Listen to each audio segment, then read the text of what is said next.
Season 5, Episode 6 of the Decoded Podcast. It's our spooktacular edition. And you're wearing orange and black, or your hat looks black. I don't know if it It, is. Yeah, it's black. it is. So happy Halloween to you.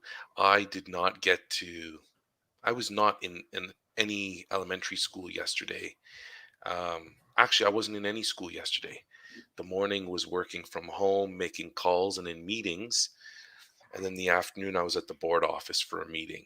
And it's funny, the little kitchenette outside the room that I was working in, it was decorated all Halloween style, just like in elementary school. So that was nice. But that was the extent of my Halloween at school.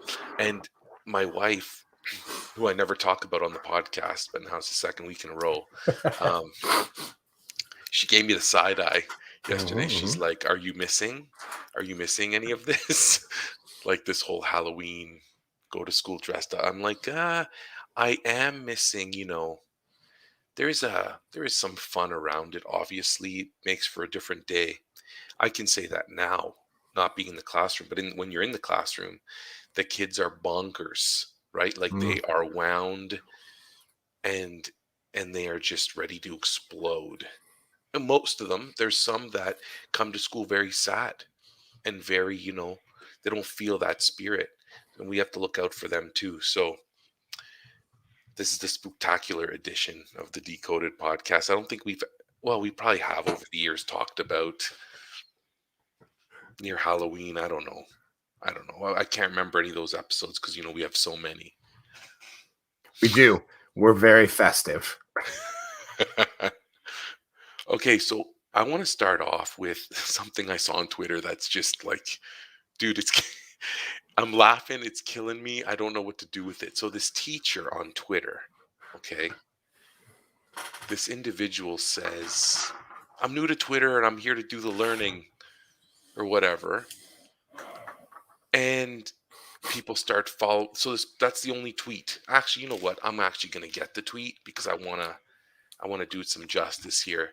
Um, and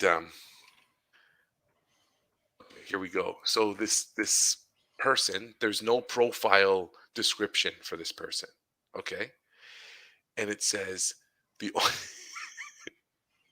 the only tweet is October 24th. Excited to start my teacher Twitter. Where are all my awesome teachers at? Hashtag teacher Twitter, hashtag teaching, hashtag teacher, hashtag teacher tips. Okay, so there is no profile description, so we don't know what this person does. I'm assuming this person's a teacher. This person has 322 followers, has put out one tweet, and is currently following nobody. And I just don't understand. Like, I don't understand. So can you explain it to me, Chris? Like, do you have an understanding? What am I missing? Because the way I see it, and you know what, I'm wrong all the time, right? So this is just one other time that I'm wrong or misinformed or whatever. I I've even responded to the tweet. I jokingly said, "I can't wait to see who the first person you follow is going to be." No response to the tweet. Didn't even like the tweet. In fact, I looked through all the tweets the other day. So who knows how many more tweets there have been, but I looked through and this individual didn't like anybody's tweet to them. This individual didn't respond to anybody in the thread. There were 100 comments. There were 100 comments the other day to the original tweet. So I didn't notice any. I didn't notice any likes to any of the comments. A few different things. That brings to mind. And thank you for finding this. So I can, full disclosure, I am very messy with my Twitter use. I leave, I come and go as I please. I really am. I really do. I will erase my tweets. I will, and it's just because like I've gone through that where there's an app that you can use to clear out your whole Twitter feed. And I've done that. I've used that before. I've left, come back, not used, then used. Um, I don't, I've stopped sort of asking for the understanding of my Twitter space people for any sort of like, uh, I'd call it permission. It's not really the word, but like I don't look, I don't account, I don't outsource my accounting or my accountability to anybody else. If I want to leave, I leave, and then I'll come back and then I'll refollow you. Um, I my last account I closed because someone messed with it. So that was like that was the only time out of maybe 5 or 6 times of me opening and shutting my Twitter account. So one of 5 times that actually was for a, let's say, like a safety security reason that I thought time to sort of just like change my behavior, get rid of the account. And then I came back. So on one hand, hey, there's an addiction worth unpacking on some episode somewhere down the road. But I'll be the first to admit that I'm atypical. Sorry. I think I'm atypical in the way that I use Twitter. Um, Kind of underneath that is still the belief that if I choose to engage with someone, with a human on in social media, I am building towards a possible. I'm always thinking I haven't met this human face to face yet, but I could. And that's I think about that. I still hold that. And I think I told you this way back in the day. Um, I don't follow just for the information. I follow for the person too. So if I don't get a sense of who you are, kind of what you're rocking, what you're representing, the good, the bad, the gray zone, if I don't have a sense of that, I tend to lose traction and I kind of let it go. Um, let the person go. Actually, I don't even know if the person's a person at that point because if they haven't interacted or sort of provided something of themselves, for me, I just feel like I don't have a connection there. So I don't. So again, I think I'm atypical in the way that I use Twitter. So I like to say that as a starting point, just because I give that grace to this individual right now that they could be atypical. Second thing I'll put in there, I guess this person could be busy. I guess they could be busy. 5, 6 days ago, they post up this one tweet. Um, that seems strange. I guess it seems strange because of the way that we use social media. Not too many people treat it like email because typically, you know, some people in my circles take up to 5, 6 days to get an email back to me. So that does happen. It feels like it's moving in an opposite direction, like you're using it in a different way. Um, the third thing that I started to consider is there's a whole lot of people right now that are overwhelmed with their educational contexts. So maybe they really wish they had time. They're not reaching out though because they haven't made it back to the platform. Next thing, I got little bits I'm thinking about. They don't owe me anything. They don't owe me an explanation. They don't owe anyone that follows them an explanation. They don't have to explain how they're doing it. So for me to sort of expect, that's my ego looking to think like somehow I can force feed myself from their experience. Like I can sort of take from their space and they owe me an explanation as to how they're using Twitter or anything else, how they're using this. So, and the final thing that's interesting to me is, and this is kind of a different thing, but I think it's connected. You and I have talked about the whole, follow this person uh tactic because they're awesome and they've just started. So we've seen other individuals that have a little bit that have influence, high follower count, some clout, as they say, upping other people's accounts that are new to Twitter. And in doing so, you and I have talked about how, at least from our path through using Twitter, we've sort of have a sense of the work it takes to build those relationships, and somehow um, someone boosting an account that hasn't invested at all is kind of like getting credit on somebody else's work. So, here's my friend Mikey's on Twitter. I appreciate y'all for sort of being a part of my learning world. But you know what? If you appreciate me, you should sign up for Mikey's account too. And all of a sudden, Mikey goes from 0 to hero with 1,000 followers, but no content, no sharing, no nothing other than, the back scratch from somebody with more clout. Now, I'm connecting this into a similar genre. Somehow this person was able to gather 300 and change followers from doing that for themselves. Like, hey, I'm new, which on one hand is kind of hopeful. Like, that's kind of like a positive, hopeful thing that someone could just kind of like Kramer into the sort of like, hey, how's it going? And then one's like, I want to follow you. I, you know what? You got moxie. I'm gonna follow you just because of that. I think at the end of all this, I'm still wondering bot or not. That's my final thing to this, bot or not. Um, because I will say 6 days now, 5, 6 days is a long time to in the least post up a thank you. In the least, a thank you. And really, I don't know. This is where it's like, yeah, bot or not. I guess you could send up a bot to say thank you. Thank you for following. Thank you for following. IFTTT does that, right? Someone follows you, it sends them a thank you note. Thanks for following me. So Yeah. maybe not a bot, but it's in the weird zone, right? It's in the weird zone.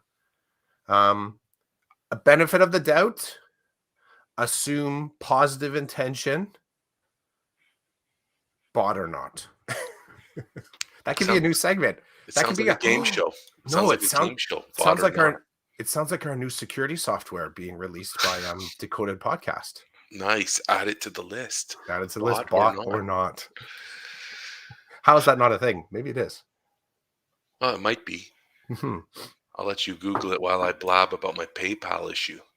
Yeah. Oh my goodness. So I woke up one morning the other day and I had 2 emails from PayPal.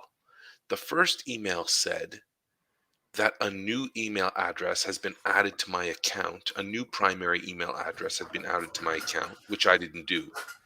And then the second email said that 2-factor authentication had been activated on my account, which meant that whoever, whatever had control of my account, whenever they would want to sign in, they would have, like a number message to their cell phone or a phone call made to their home phone or landline, which meant Hacked. I had no control now of my account. So, the first thing I do is look through my PayPal emails to see what was the last thing I bought. Just so that, when you do talk to someone or you do try to prove it's your account, one of the questions is what were your last 2 purchases or something like this. So Yeah. I do that and I start to think, uh-oh, like whatever this is has access to my credit card information now, right? And my address and all kinds of piece of information. So I look online to see what to do in this situation because every time I go to solve the problem, there's there is a solution on the internet, but the solution won't work for me because I'm completely locked out of my account. It's not that I forgot my password or my login. It's that someone has changed those authenticators. So I don't even know what they are anymore. I have no clue what they would be. It's gone. It's over. Wouldn't recognize.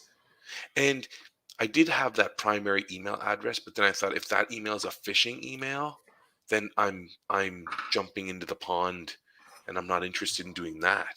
So I was avoiding that.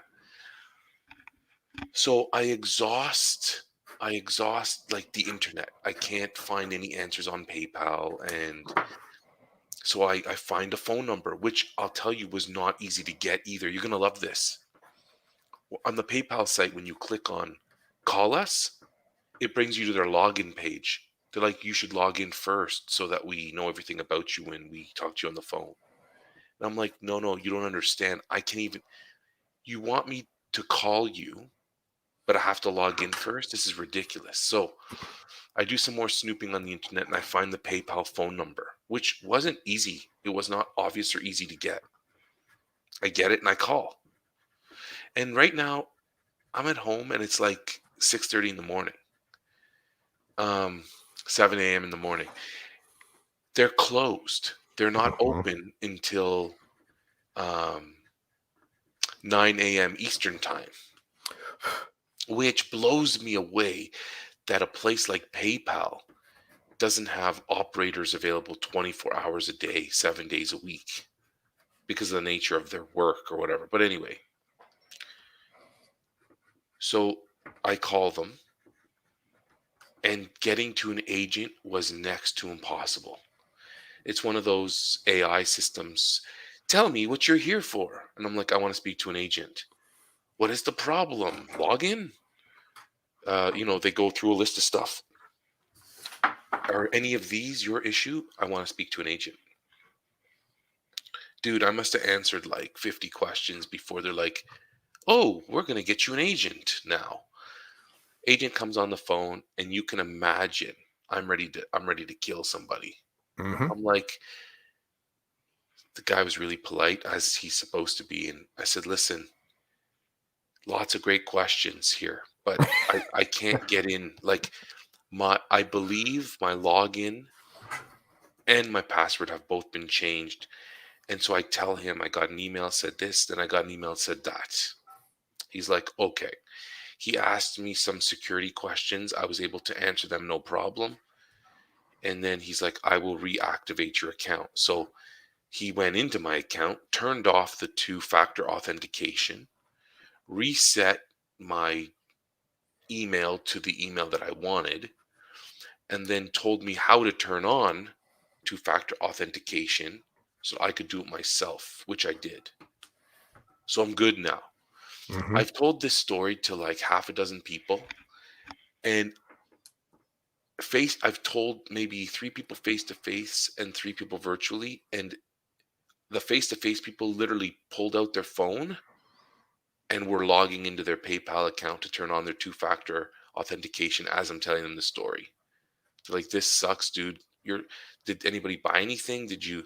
And I said, well, I looked and I didn't see any suspicious activity. Like, it would have told me recent purchases. And I mean, maybe it was still too early, but long story short, that they're pulling out their phones to go in there and turn on this two-factor authentication. And the people that I didn't speak to face said the same thing. They're like, we're going to do it right now. This is ridiculous that a person, a machine, bot or not, was able to sneak into my account and like literally block me out.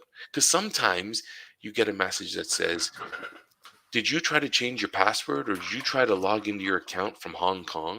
And it's like, nope. So then you go into whatever account it is and you change the password. But Mhm. I couldn't even get into my account. It's the most, it is the most horrible feeling to know you have no control over what just happened. Mhm. And it's a reminder to me.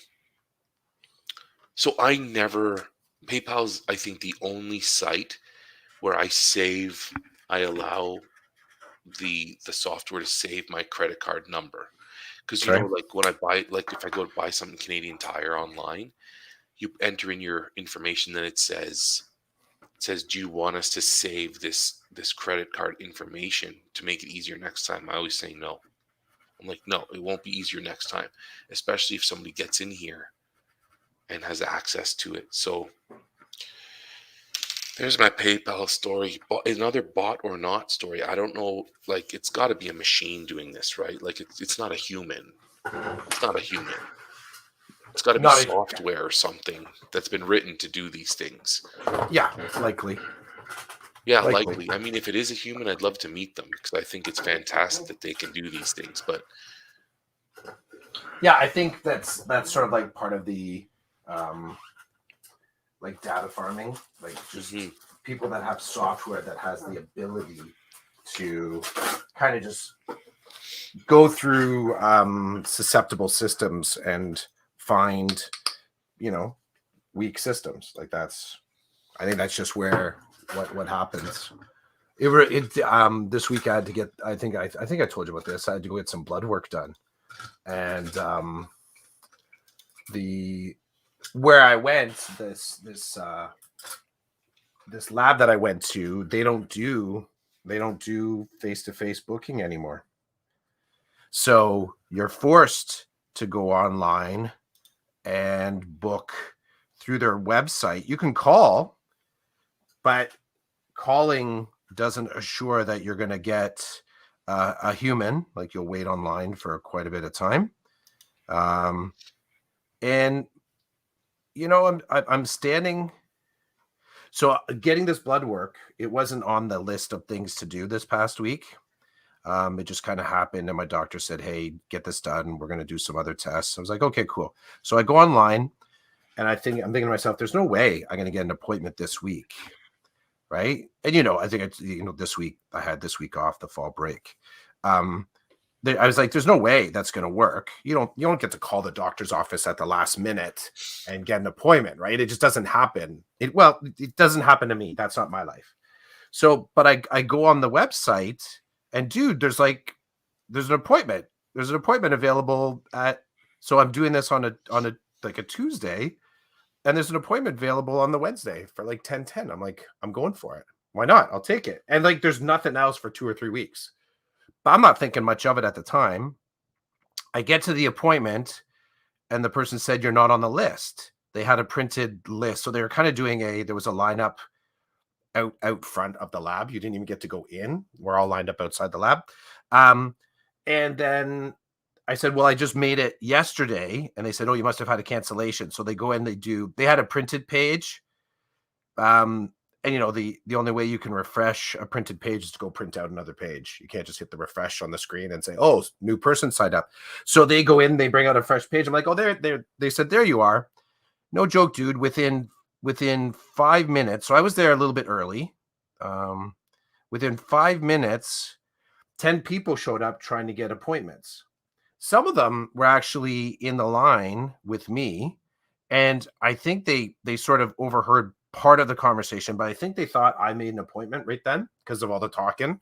Because most people are just like, they'd walk up to the nurse and say, "I have a 10 o'clock, I have a 9:30." Like, okay, but there was a whole lot of talking I did. So people just half listening, I'm sure, were thinking, "Oh, dude got to make an appointment." And they probably heard "I just made it yesterday" kind of a thing. People are opportunizing that. I'd be half listening to that conversation.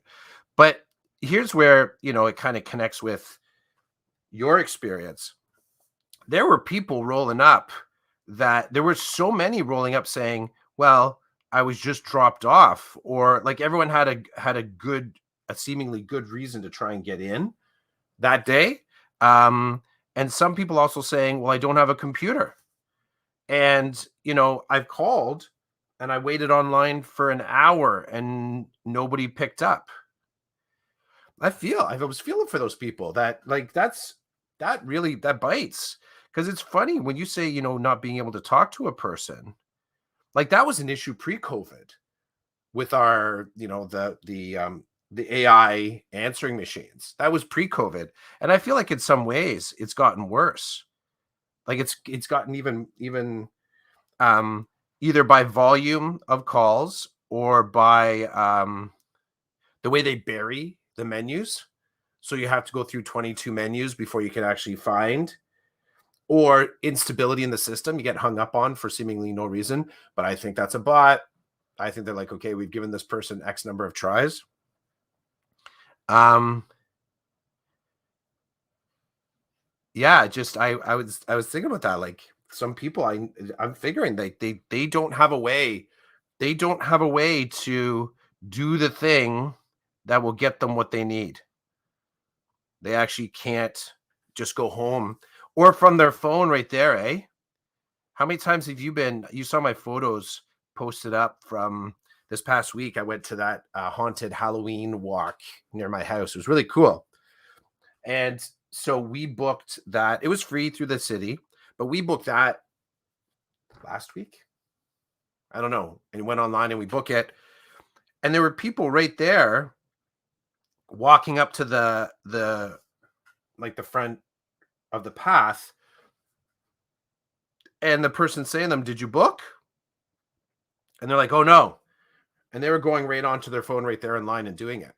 Like they're booking while they're in line. So they didn't even have to go home. Right. And that's where I felt for some of these people that are not technologically, they're not leveraged in that way. So they can't even like go out to their car and, let's say, phone the lab and say, "Hey, can I get an appointment?" Because it would save me. I would rather drive a half an hour now to another lab than to, you know, wait 4 or 5 days and try and get an appointment directly at this lab here. It was kind of mind blowing. So your PayPal experience sucks. Um, but I think it's also part of a bigger kind of Internet of Things conversation. Um, yeah, the Internet of Things. Sometimes it's so frustrating to connect with a human. Um, the one day I went to Walmart to get my groceries, we do the click and collect thing. Mhm. So I back in, I let them know I'm there. They bring out the food, they put it in the trunk, and I drive away. And the one day I get home, get out of the car, pop the trunk, and there is the biggest bag of cat food I've ever seen in my life.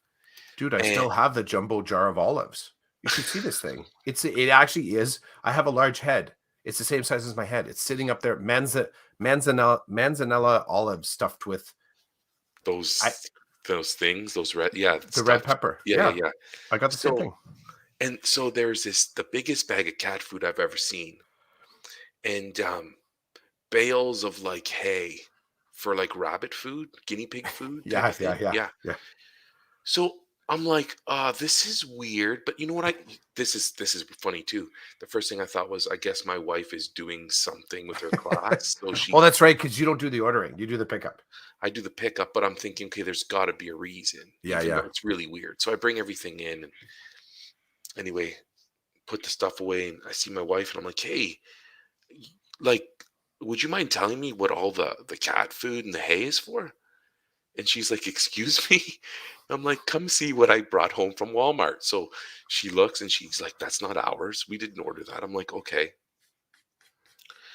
So I think she called. She tried to call and talk to a human. It wouldn't work. Mhm. It wouldn't work. She couldn't find anybody. So she had to go out and do something. So she put the stuff in her car and she went back to Walmart, parked the car at the click and collect, popped the trunk, took all this stuff out, put it on the curb, looked at one of the humans and said, "We got this in our order today and it's not ours. So I'm leaving it here." Got in her car and drove away. And I was like, "Did you really do that?" She's like, "Yeah, well, I'm not going in the store. That's why we do click and collect, because we don't want to go in the store.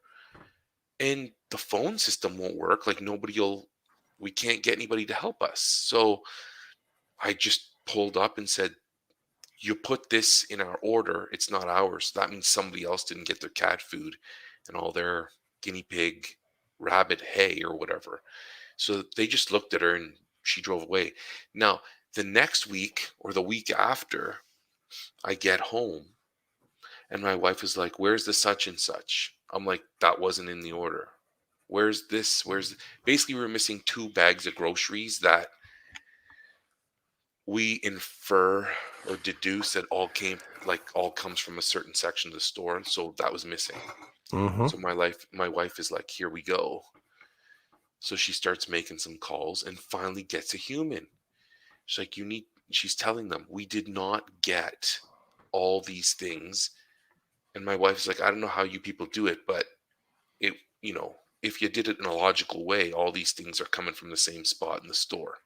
So you missed it or you put it in somebody else's thing." And they're like, "No, ma'am, you got your order." And I'm laughing. I'm laughing because I've now become this I've become this like grocery computer. So what happens is I pick up the groceries early. I bring them home, I put them away, and then when my wife is up, she'll say, "Okay, did we get the such and such, or where did you put the such and such?" And I know right away whether we got that or not. I'm like, "No, that we didn't get that," or "Yeah, it's right over here, and this is right over there." So she's like, she looks at me, she goes, "Roland, where did you put the da da da da da?" I'm like, We didn't get any of that." She's like, "Are you sure it's not in the trunk?" I'm like, "Absolutely, we didn't get any of that." So she tells them. So they're like, "Okay, can you come in like 20 minutes? We'll have it for you." So we get there 20 minutes later, and I recognize the lady. It's the same lady that was the one that that put the stuff in my car. And she goes, "Okay, here are your 2 bags of whatever." And I'm like, "Okay, thanks." And I'm like, "I didn't get those." And then my wife says, "And a couple of weeks ago we got like the biggest bag of cat food and animal hay, right? Like we came back, we dropped it off because it wasn't ours. So you guys make mistakes. So don't pretend like you didn't make a mistake. Just fix it. Like I have no just fix it, right? Um but getting to a human these days, like you said, has become impossible. And with COVID, it's like everybody stand back 10 feet and keep your hands off anything and everything. I read an article recently about when are doctors going to be bringing people back into their offices again because the whole world's moving again, but family physicians are not. Mine And is. well, they let everybody in, or do they triage your issue? Because my son has had to go in for one thing, and my other son did a The phone blood call work that visit. I just had done, I Was that guess your they could doctor's be, yeah, office? they could, no, they could be triaging it, I guess. But the blood work that I just got done, the doc said once that blood work's done, you're gonna have to come in and we'll have a discussion. So That's awesome. yeah, so part of it is there'll be a checkup element to it. So yeah, so they are, at least in my neck of the woods, it's happening.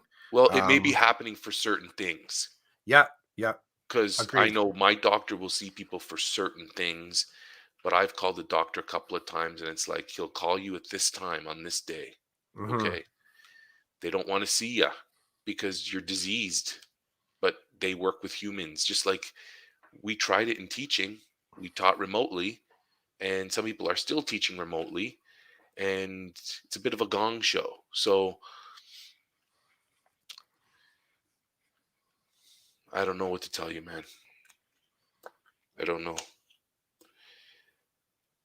I'll tell you though, it's nice to be back in the hockey rink Hmm. where they let you in if you have your vaccination papers and you're free to walk around the facility just like you were before. The only difference is you're wearing a mask Hmm. and you're keeping your distance from people. But it's nice. I like it. The There's a funny little bit. So this past week we took the kids and we went down to the falls. And when you get outside of your bubble, you start to see how kind of like different mindsets basically. And where we were staying, definitely you could see, kind of on full display, everyone's comfort zone with current COVID restrictions. Uh, we went to Burger King, which was awesome. Haven't been to Burger King in years, let alone did I ever think I'd be going to one in Niagara Falls. But I enjoyed it. It's good. I like Burger King. I think I like. We were talking, as far as fast food burgers go. I kind of put Burger King and Harvey's above all else. My family likes McDonald's and Wendy's. Um, no sponsorship deals signed as of yet. Um, uh, so we're going into the Burger King and we're expecting it to be just packed.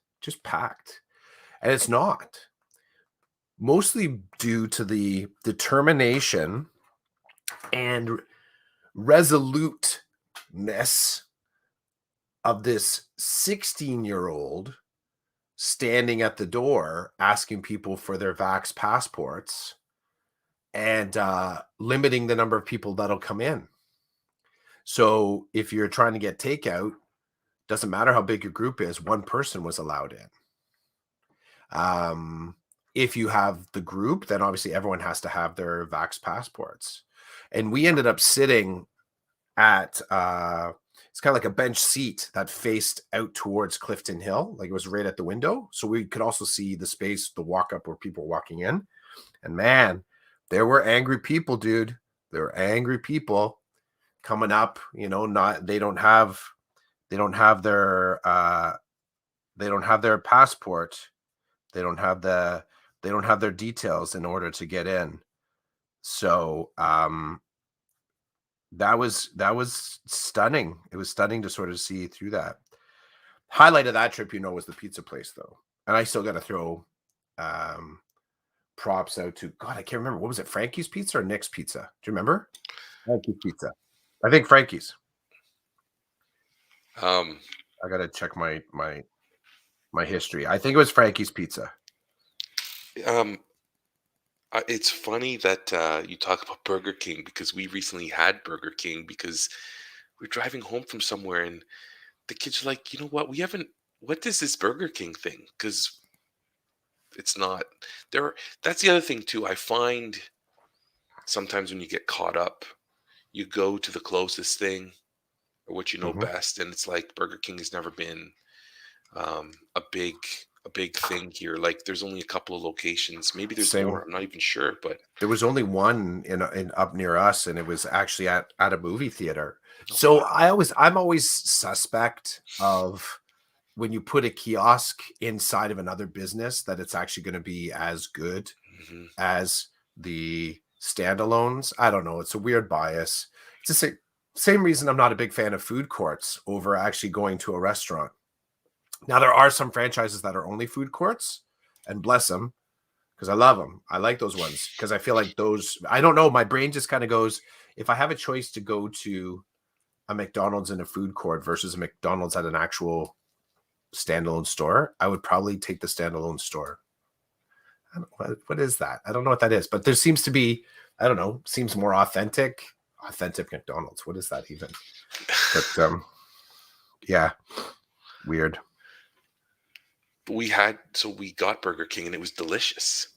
It was good. And the boys were like, this is good.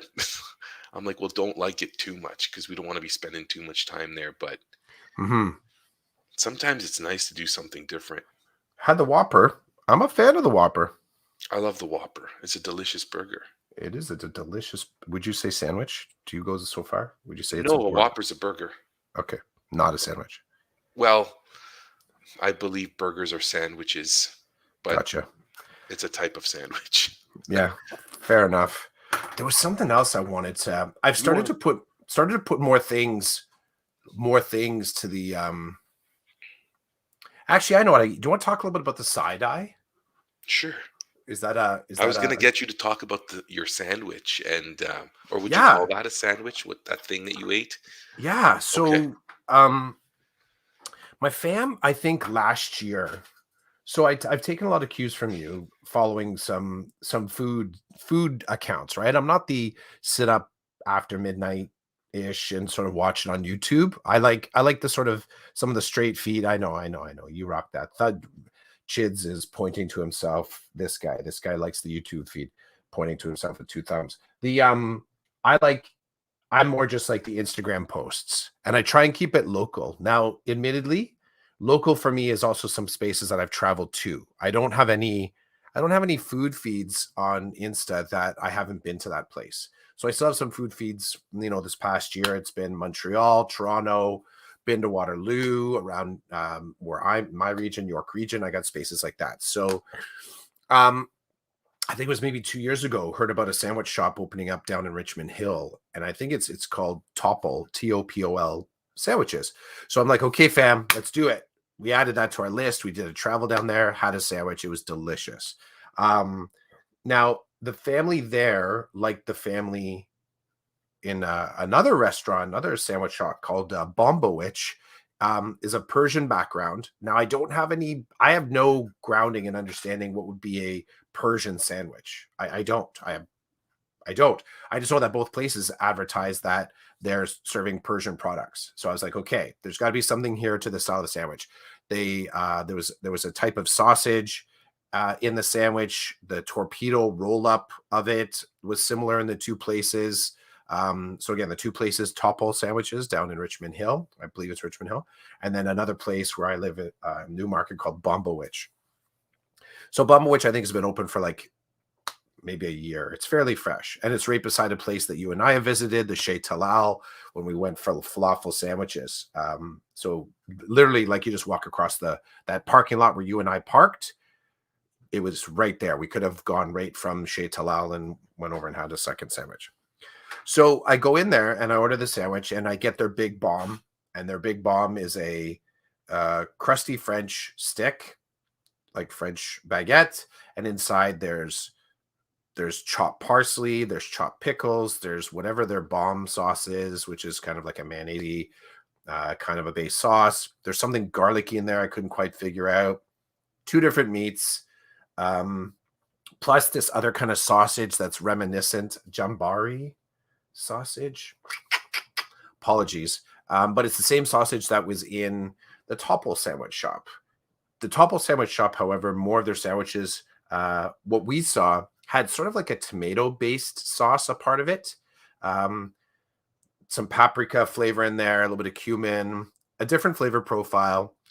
The other key connection between the two of them is that they put in potato chip sticks, which I'd never seen before. That's a part of the actual crunch factor in this sandwich. Again, mouth's watering now. Delicious. I ordered the sandwich, their big bomb. Karen and I were splitting it, so we did a hood nick. We went out, we kind of ate on the hood of the car. We're just sort of talking. The day's nice. I realized I had ordered a ginger ale, just one drink. So I'm like, I got to go back in and get it. So I go back in, and they had been sort of watching us because we're parked right in front of the store. We were the only customers that had come in at this particular. It was late lunch. It was like 2:30, 2:45. So they come back in, and there's two people in there, male, female. I was assuming they were a family or very good friends the way they were interacting when I was in there the first time. The female didn't interact with me. She was on a phone call. It was the dude that I was dealing with. But I come back in, dude's not there. It's the female behind the counter. And as I come in, I get the level one side eye. Level one side eye is a little bit like this. It's hopeful. It's kind of positive. They don't know if because I ordered from the guy. I didn't order from the gal. The gal didn't know why I would be walking back in. Not necessarily. She would have known that I forgot my ginger ale. Like, that's just, she wasn't a part of the order. So I come back in, and I know this from hospitality, just in general. Somebody has the food. They walk back in your store. It could be something good they're going to say. It could be something positive or negative. You don't know. So you've got the sort of like, the hopeful kind of look, like what this could be. So my lead is, I come in, I'm like, I said, that sandwich is excellent. I'd already finished my half. Karen's still like, this thing was 10 pounds. It felt like a leg in our arms. When I brought it, I'm like, hey, check this out. Feel how heavy this is. She's like, oh my God, that's heavy. And we got half each. So it was good. It was a good amount for me. She's still wrestling with her half out. But props to her. She finished it. Delicious. So I come back in, and first I lead with a compliment. I know enough about the moment. I'm going to lead with a compliment. Even though the thing I'm coming in for is no biggie, I want to sort of de-escalate that. It's like, that sandwich was delicious. And I said, I just come in. I forgot my ginger ale. I ordered the ginger ale. And the person behind the counter, the woman, at this point, I'm realizing that because she was smiling, but she wasn't directing me very quickly, but she heard ginger ale, and she's like, she directs me to the fridge to grab it myself. No words are really exchanged between she and her to me yet. At which point he comes swinging in from somewhere. I think he was in the back kitchen. And then he sort of was doing some supportive translation. So it becomes a little bit of broken English. And I don't know. I don't know the language. Maybe Farsi. Them rapid fire back and forth. Her throwing a few words back my way. Him sort of doing the full English. And whatever their family, their cultural language is. They're sort of, and it's just like it's a rapid fire round. He's confirming. He's like, yes, yeah, you forgot your pop. Go ahead, have your pop. And then he asked, how was the sandwich? I said, it's excellent. I said, I really love that this style of sandwich has opened up closer to home. At that moment, the hopeful side eye changed a little bit. It went from to this. Because as soon as I said, like, I'm happy that this type of sandwich is now in the neighborhood, all of a sudden I want to know, well, like, where's the other sandwich like this sandwich? And I read that. I'm like, oh no. Oh no. This is a moment. I know this moment from way, way back in the day when I did my chef's apprenticeship. And I did it in Italian cuisine. The family that I did my apprenticeship with, Italian cuisine. So for all of you out there, I'm Polish Irish. I am not Italian. So I've been welcomed into this family, and quite often I was the fox in the hen house. So whenever they found out that someone else was doing a good sauce somewhere or a certain kind of style of it, it was the Polish guy that somehow leaked the information. So I got a lot of this side eye. And long, like no blink side eye, just sort of looking at me. So it shifted to that second level of side eye, level 2, where it's like it's not so hopeful anymore. It's a little bit like, okay, now we need to know more. We need to know more. You're not quite in trouble yet. I kept talking, probably a mistake. And I said, well, I said a couple years ago, my family and I, we drove down to just down to Richmond Hill, and right away, the female jumps in. Oh, so you were either at bump, bump, bump, bump. She names off 3 different sandwich shops. I couldn't remember the name of the sandwich shop. I'm like, yes, it was Topple. Excellent sandwich, just like yours. I shouldn't have said it that way. As soon as I said excellent, their sandwich was excellent, just like yours. What I probably should have said was, your sandwich is better. I loved your sandwich. I should have never made the comparison, because the side eye went from hopeful to questioning to the mouth came in, and randomly I'm like, 3-level side eye. This isn't good. This isn't good. And then I'm having at that point to like, doot, doot, doot. I'm trying to back out because I'm holding. At this point, Karen, I can feel she's looking at me through the window like, where's the ginger ale? I need a drink. And I'm trying to sort of back out of the conversation because it's no longer positive. So I managed to get something out like a mumble. I'm like, I'm just so happy that my family can come to you folks now. We will definitely be back. Thanks for the ginger ale. Bye. And I hustle out the door. But it was a 3-level side eye. The sandwich was delicious. I realized I'd stepped in it as soon as I started. Like, I shouldn't have made a comparison. Even though the components were similar, I should have known from my own experience that why would any other sandwich be as good as our sandwich? What are you doing? Like, I betrayed the sandwich trust. Okay, level 1 was hopeful. What was level 2? Questioning. They want more information. And what was level 3? You effed up. Yeah, you effed up. So that's I knew that. And I'm, they're nothing's gonna. I'm not gonna be told not to come back, but I'll wait a couple weeks, get some distance. It was very nice. So when they made here's the thing, and I should have said, I did compliment the time. So while they're making the sandwich, get this, while they're making the sandwich, I didn't sit down. I just kind of stood and I waited. And as soon as I heard, so the dude went to the back, and I could hear the sandwich being made. Like clank, clank, chop, chop, chop, chop, chop, chop, tack, tack, tack, tack. There was, and there was business going on in the back kitchen. Something was being made. I could hear some frying going on. I'm like, okay, they're doing a thing here, right? And as I'm waiting, dude comes over and he brings me this little paper cup with some dried fruit, and I think there was some pistachios in there, and like these little candies, a little paper cup, and then also gave me some tea. He said, and it was, it's one of those, he puts it down, and he didn't say, he sort of dispensed with the typical hospitality. Please enjoy the tea. Please enjoy the tea. He didn't say that. He didn't say, this is for you while you wait. Didn't say that. He brings it, he puts it down on the table that I'm standing beside, and he goes like this. You just gotta just directs me towards it, which I took as like just that's level hospitality. Like that's for you. Go ahead. Didn't say anything to the point where I stood and was looking at it. I'm like, is the tea for me? And he's like, yeah. He's like, tea's for you, with sort of like a tea's for you. And I was like I'm not in early trouble here, but it was like I should have read the cues a little bit better.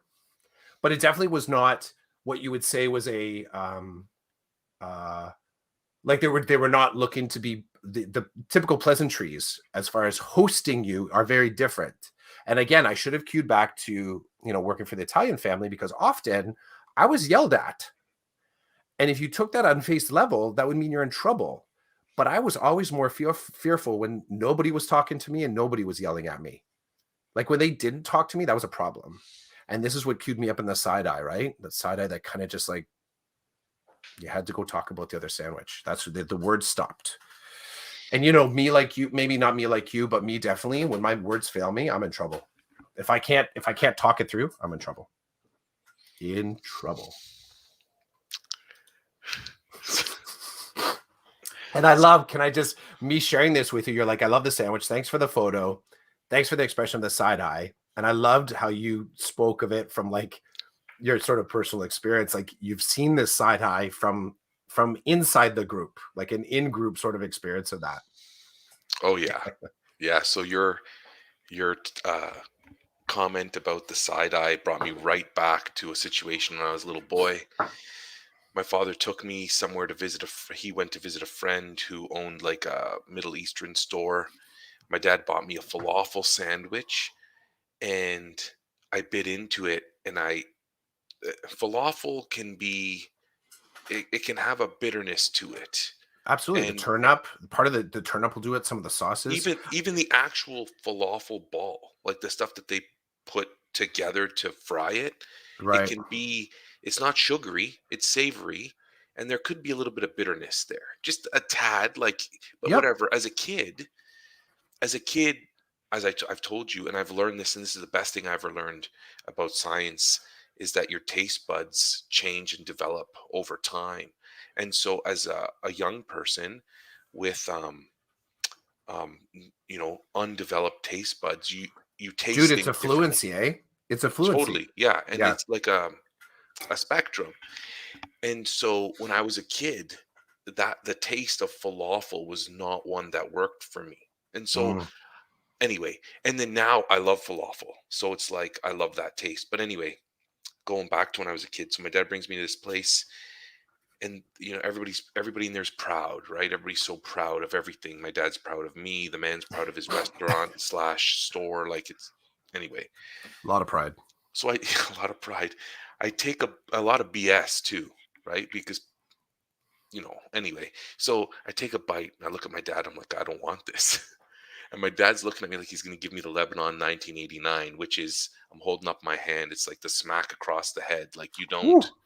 you, I mean, my dad rarely did it, but it's the joke in the house. So Lebanon 1989, smack across the head. Like you don't talk like that. You shouldn't be talking like that. So I'm like, Dad, I don't want this. Doesn't taste good. And instantly I get side eye from my dad, like, shut your mouth. This is not the place to talk about this. And then I kind of look over and I get the side eye from the owner of the place who's like, you don't like my falafel? I made this falafel for you. Like the whole narrative of how can you not like what I've just spent 5 minutes making for you? Yeah. And I'm like, oh my God, everybody in here needs to just relax. Like, I'm not a fan of the falafel. Like, give me a break here. But you can't do that in those places, because then they just look at you. They're like, what do you mean you don't like it? What could possibly be the problem? Mm-hmm. You brought me right back to that time.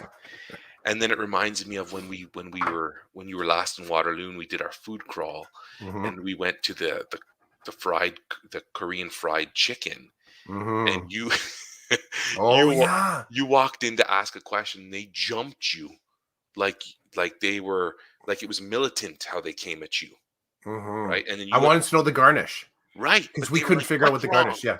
You Yeah. know?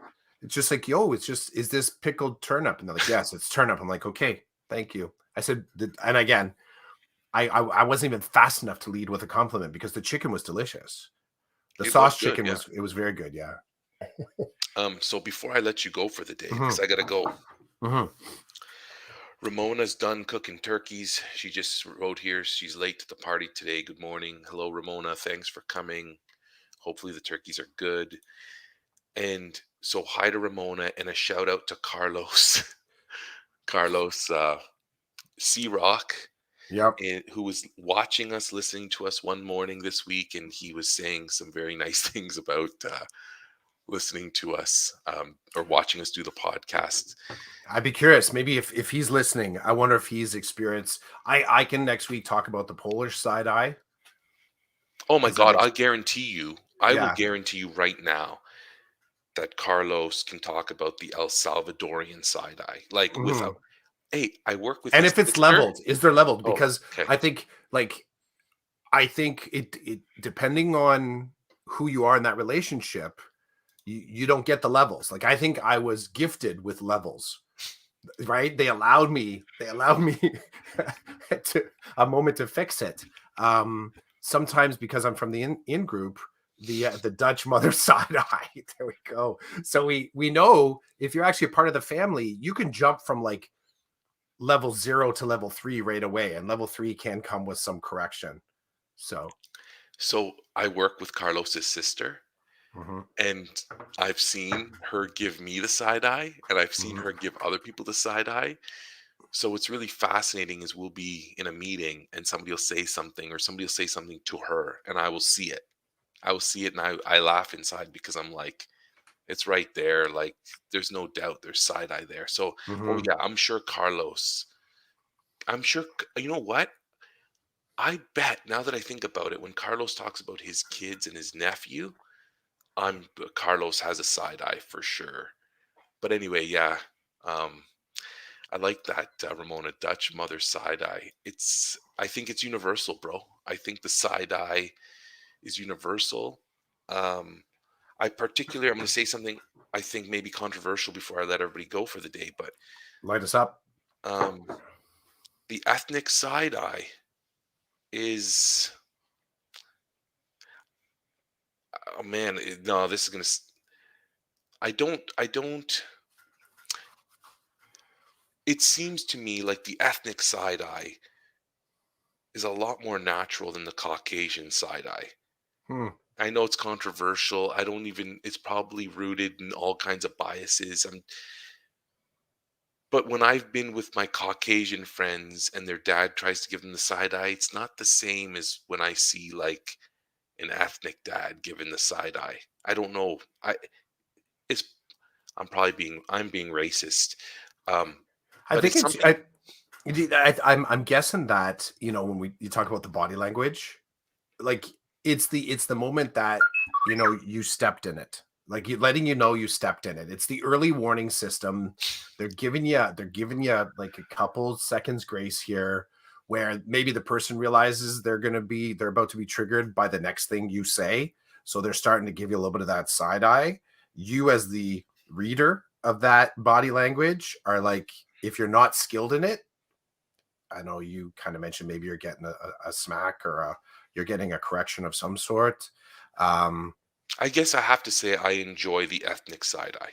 There's something about seeing people from a different culture, mm, a different place. mhm. I guess I can appreciate the different side eyes and like you said, the warning systems, the cues. Yeah, Like even I some I see it when I'm talking to a parent with a kid beside them, I see it.